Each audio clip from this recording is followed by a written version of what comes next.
मेरे दोस्त, यूं ही नहीं होती हाथों की लकीरों के आगे उंगलियां। यूं ही नहीं होती हाथों की लकीरों के आगे उंगलियां। शायद उस रब ने भी किस्मत बनाने से पहले मेहनत लिखी होगी। सोइचिरो होंडा, होंडा कंपनी के संस्थापक, जो अपने पहले इंटरव्यू में असफल घोषित हो गए थे। अपनी लाइफ के शुरुआती दिनों की असफलता से निराश होकर अपने गांव आकर उन्होंने एक छोटी सी रिपेयरिंग की दुकान खोली और कुछ ही दिन में पार्ट्स जोड़कर एक मोटरसाइकिल बना दी। दोस्तों, ये मोटरसाइकिल सबसे बेहतरीन मोटरसाइकिल बनी और फिर उन्होंने कभी पीछे मुड़कर नहीं देखा।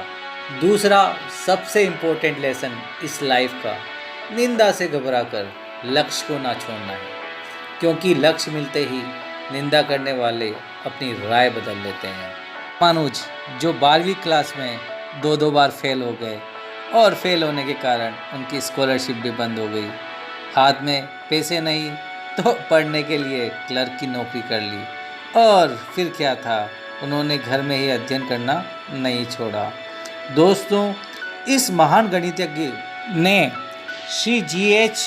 हार्डी, जो कि उस समय के महान गणितज्ञ थे, एक पेपर भेजा जिसमें 120 थ्योरम थे और जिसे देखकर कैम्ब्रिज विश्वविद्यालय ने उन्हें बुला लिया। दोस्तों, यही थ्योरम कई खोजों का आधार बनी। दो बार जिस स्कूल से वो फेल हुए, आज उस स्कूल का नाम रामानुज के नाम पर रखा गया है। इसका मतलब, जो सब्र के साथ इंतज़ार करना जानते हैं, जो सब्र के साथ इंतज़ार करना जानते हैं, उनके पास हर चीज़ किसी न किसी तरीके से पहुंच जाती है। सफलता की तीसरी सीढ़ी, कुछ अलग करना है तो भीड़ से हटकर चलो। भीड़ साहस तो देती है लेकिन पहचान छीन लेती है। मिस्टर बीन, हम सबका चहेता कैरेक्टर, तब भी हंसी आती है जब वो हंसे और जब रोना आ जाता है जब भी वो रोए। बीन उर्फ रोवान एटकिंसन, जिन्हें स्कूल में मूर्ख समझा जाता था, उनकी ऊट पटांग हरकतें देखकर बच्चे ही नहीं टीचर भी उनका मजाक उड़ाया करते थे। लेकिन किसे पता था कि यही ऊट पटांग हरकतें उन्हें एक दिन सदी का महानायक बना देगी। दोस्तों, उनके पहले थिएटर एक्ट में उन्हें एक गूंगे का रोल मिला था। चूँकि वो बोलने में हकलाते थे, इस किरदार को उन्होंने शानदार तरीके से निभाया, खूब तालियां बटोरी और उसके बाद उन्होंने भी कभी पीछे मुड़कर नहीं देखा। सफलता का चौथा अध्याय, देर से बनो पर ज़रूर कुछ बनो। देर से बनो पर ज़रूर कुछ बनो, क्योंकि लोग वक्त के साथ खैरियत नहीं हैसियत पूछते हैं। लियोनार्डो दा विंची ने मोनालिसा बनाने में 17 साल लगा दिए। ऐसा नहीं है कि उन्होंने ये जानबूझकर किया। दोस्तों, डिस्लेक्सिया और ADD यानी अटेंशन डिफिसिट डिसऑर्डर से वो पीड़ित थे और पढ़ने लिखने में भी वो कमज़ोर थे।